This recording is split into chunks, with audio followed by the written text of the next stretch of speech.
11월 30일 성경 읽기 시간입니다. 우리 오늘은 고린도전서 12장에서 14장, 고린도전서 12장에서 14장에 있는 말씀을 읽겠습니다. 12장.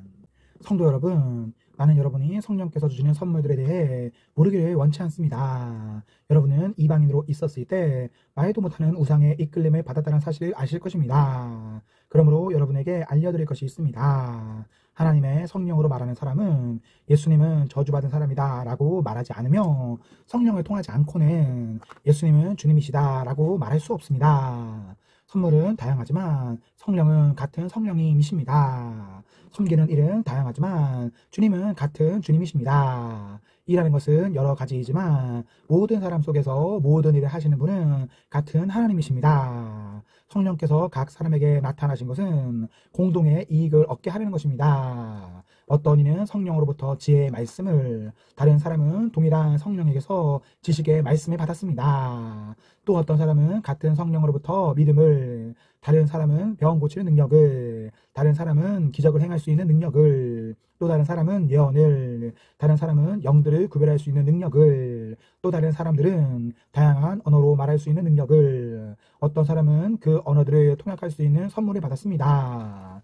이 모든 일은 한 분이신 같은 성령께서 하시는 일입니다. 성령께서는 그분이 원하시는 대로 각 사람에게 이런 것들을 나누어 주십니다. 몸은 하나이지만 많은 지체들이 있고, 몸에 지체들이 많이 있지만 한 몸인 것처럼 그리스도도 그와 같습니다. 우리는 유대인이든지 그리스인이든지 종이든지 자유인이든지 모두 한 성령으로 세례를 받아 한 몸을 이루었고, 모두 한 성령을 모시게 되었습니다. 몸은 하나의 지체가 아니라 많은 지체들로 이루어져 있습니다. 발이 나는 손이 아니므로 몸의 일부가 아니다 라고 말한다고 해서 발이 몸의 일부분이 아니라고 하겠습니까? 귀가 나는 눈이 아니므로 몸의 일부가 아니다 라고 말한다고 해서 몸의 일부분이 아니라고 하겠습니까? 온 몸이 눈이라면 어떻게 듣겠습니까? 온 몸이 귀라면 어떻게 냄새를 맡겠습니까? 그러나 사실 하나님께서는 그분이 원하시는 대로 몸 안에 각각 다른 기능을 하는 여러 지체를 두셨습니다. 모든 것이 하나의 지체뿐이라면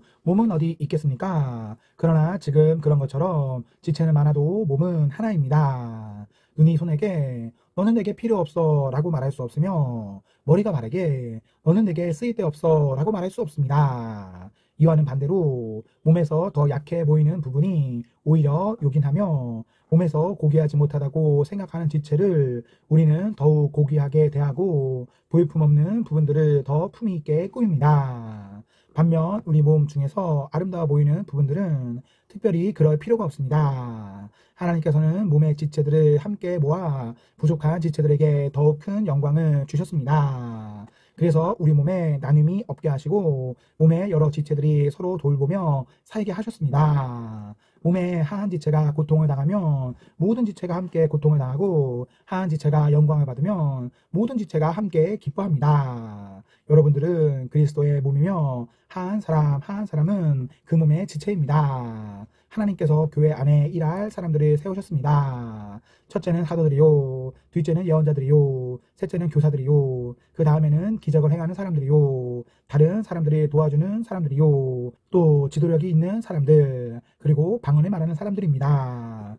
모든 사람이 다 사도이겠습니까? 모두가 예언자이겠습니까? 모두가 교사이겠습니까? 모든 사람이 기적을 행하는 사람이겠습니까? 또 모두가 병 고치는 능력이 있는 사람이겠습니까? 모두가 방언으로 말하는 사람이겠습니까? 모두가 방언에 통역하는 사람이겠습니까? 하지만 여러분들은 더 큰 선물을 받도록 간절히 구하십시오. 이제 나는 여러분에게 가장 좋은 길을 보여드리겠습니다. 13장. 내가 사람의 방언과 천사의 말을 하더라도 내게 사랑이 없다면 나는 울리는 종과 시끄러운 꽹과리와 다를 게 없습니다. 내가 예언하는 선물을 받고 모든 비밀과 모든 지식을 헤아리고 또 산을 옮길 만한 믿음을 가지고 있다 하더라도 내게 사랑이 없다면 나는 아무것도 아닙니다. 내가 내 모든 재산을 나누어주고 내 몸을 불사르게 내어준다 하더라도 사랑이 없으면 내가 얻는 것은 아무것도 없습니다. 사랑은 오래 참습니다. 사랑은 친절합니다. 사랑은 시기하지 않습니다. 사랑은 자랑하지 않습니다. 사랑은 교만하지 않습니다. 사랑은 무례히 행동하지 않습니다. 사랑은 자기 유익을 구하지 않습니다. 사랑은 쉽게 성내지 않습니다. 사랑은 원한을 품지 않습니다. 사랑은 불의를 기뻐하지 않고 진리와 함께 기뻐합니다. 사랑은 모든 것을 덮어주며 모든 것을 믿으며 모든 것을 소망하며 모든 것을 견뎌냅니다. 사랑은 영원합니다. 예언은 있다가도 없고 방언도 있다가 그치며 지식도 있다가 사라질 것입니다. 우리가 지금은 부분적으로 알며 부분적으로 예언하지만 완전한 것이 오면 부분적인 것은 사라지게 될 것이기 때문입니다. 내가 어렸을 때는 말하는 것이 어린 아이와 같고 생각하는 것이 어린 아이와 같고 깨닫는 것이 어린 아이와 같았지만 어른이 되어서는 유치한 것들을 버렸습니다. 지금은 우리가 거울을 통해 보는 것 같이 희미하게 보지만 그때에는 얼굴과 얼굴을 마주 보듯이 보게 될 것입니다. 지금은 우리가 부분적으로 알지만 그때에는 하나님께서 나를 아신 것처럼 완전하게 알게 될 것입니다. 그런즉 믿음, 소망, 사랑 이 세 가지는 항상 있을 것인데 그 중에서 가장 위대한 것은 사랑입니다. 14장 여러분은 사랑을 추구하십시오. 영적인 선물을 간절히 바라되 그 중에서도 특히 예언하기를 구하십시오. 방언을 말하는 사람은 사람에게 말하는 것이 아니라 하나님께 말하기 때문에 그가 하는 말을 알아들을 수 있는 사람이 없습니다. 그 사람은 자기의 영으로 하나님의 비밀을 말하는 것입니다. 이와는 달리 예언하는 사람은 사람에게 말합니다. 그는 사람들에게 덕을 세우며 용기를 북돋우고 위로를 주는 말을 합니다. 방언을 말하는 사람은 자기 자신에게만 덕을 세우지만 예언하는 사람은 교회의 덕을 세웁니다. 나는 여러분 모두가 방언을 말하기를 원하지만 더욱 원하는 것은 예언하는 것입니다. 교회의 덕을 세우기 위해서는 통역하는 사람이 없다면 방언을 말하는 것보다는 예언하는 사람이 더 위대합니다. 성도 여러분, 내가 여러분에게 가서 방언으로 말하고 계시나 지식이나 예언이나 교훈으로 말하지 않는다면 방언으로 말하는 것이 여러분에게 무슨 유익이 되겠습니까? 마찬가지로 저나 검은고와 같이 생명이 없는 악기가 악보대로 명확하게 구별되는 소리를 내지 않으면 그것이 무엇을 연주하는지 어떻게 알겠습니까? 나팔수가 분명한 소리를 내지 않으면 누가 전투 준비를 할 수 있겠습니까? 이처럼 여러분도 방언으로 알아듣지 못하는 말을 하면 여러분이 말하는 것을 어떻게 알아들을 수 있겠습니까? 그것은 단지 허공에다 대고 말하는 것에 불과합니다. 세상에는 여러 종류의 다양한 소리가 있고 그 어느 것도 의미가 없는 소리는 없습니다. 내가 그 소리의 의미를 이해하지 못하면 나는 그 사람에게 외국인이 되고 그 사람도 내게 외국인이 될 것입니다. 여러분에게 있어서도 마찬가지입니다. 여러분이 영적인 선물을 간절히 바라고 있으니 여러분은 교회에 덕을 세우는 선물을 넘치게 받을 수 있도록 힘쓰십시오. 이런 이유로 방언으로 말하는 사람은 자기가 말하는 것을 통역할 수 있게 해달라고 기도해야 합니다.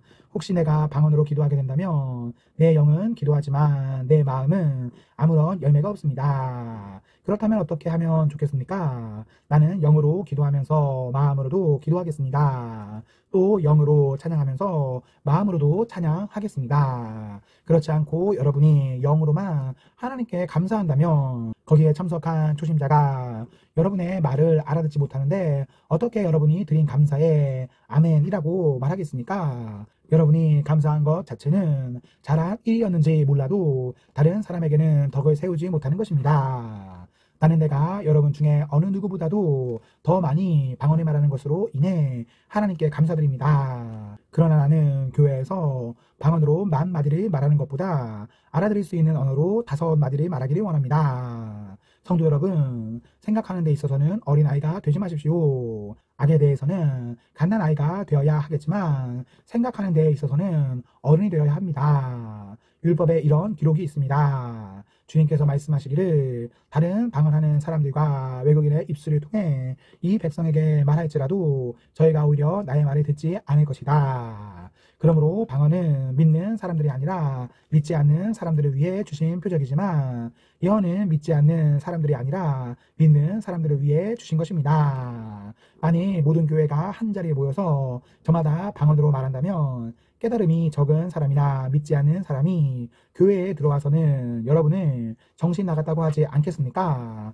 그러나 모든 사람이 예언하고 있는데 믿지 않는 사람이나 깨달음이 적은 사람이 들어오면 그들은 모든 사람들에 의해 자기가 죄인이라는 책망을 받고 모든 사람들에게 심판을 받아 그 사람 속에 감춰진 것들이 백일하에 드러날 것이며 그 사람은 무릎을 꿇고 하나님을 경배하며 참으로 하나님께서 여러분 가운데 계십니다 라고 외칠 것입니다. 성도 여러분, 어떻게 하면 좋겠습니까? 여러분이 함께 모일 때 어떤 사람에게는 찬송할 것이고 어떤 사람은 가르칠 것이고 또 다른 사람에게는 계시가 있고 방언도 있고 통역하는 것도 있을 것입니다. 이 모든 것은 교회에 덕이 되게 행하십시오. 누군가 방언을 말하게 되는 경우 두 사람 혹은 기껏해야 세 사람 정도만 말하게 하십시오. 그것도 한 번에 한 사람씩 말하고 한 사람은 통역을 하십시오. 통역하는 사람이 없으면 교회에서는 방언을 하지 말고 자기 자신과 하나님께만 말하십시오. 예언하는 사람의 경우에는 두세 명이 말하고 다른 사람은 그들이 말하는 것을 분별하도록 하십시오. 그러나 만일 앉아있는 다른 사람에게 계시가 내리면 먼저 예언하던 사람은 예언을 그쳐야 합니다. 이래야 여러분 모두가 차례대로 예언할 수 있게 되어 모든 사람들이 교훈과 격려를 받게 됩니다. 예언자들의 영은 예언자들의 자기 절제에 의해 통제를 받습니다. 하나님은 무질서의 하나님이 아니라 평화의 하나님이십니다. 성도들의 모든 교회에서 그렇게 하듯이 여자는 교회에서 말없이 있어야 합니다. 여자들이 말하는 것은 허락되지 않았습니다. 율법에서 말하듯이 여자들은 복종해야 합니다. 혹시 배우고 싶은 것이 있으면 집에서 자기 남편들에게 물어보십시오. 여자가 교회에서 말하는 것은 여자 자신에게 부끄러운 일입니다. 하나님의 말씀이 여러분에게서 나왔습니까? 아니면 하나님의 말씀이 여러분에게만 내렸습니까? 누구든지 자기를 예언자나 영적인 선물을 받은 자로 생각하는 사람이 있으면 내가 여러분에게 쓴 것이 주님의 계명이라는 것을 명심하십시오. 이러한 사실을 인정하지 않는 사람은 자신도 인정받지 못할 것입니다. 그러므로 나의 성도 여러분, 예언하기를 간절히 바라십시오. 그리고 방언으로 말하는 것을 막지 마십시오. 다만 모든 것을 적당하게 하고 질서 있게 하십시오. 아멘, 아멘.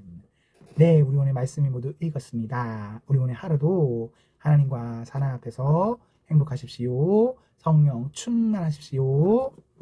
안녕.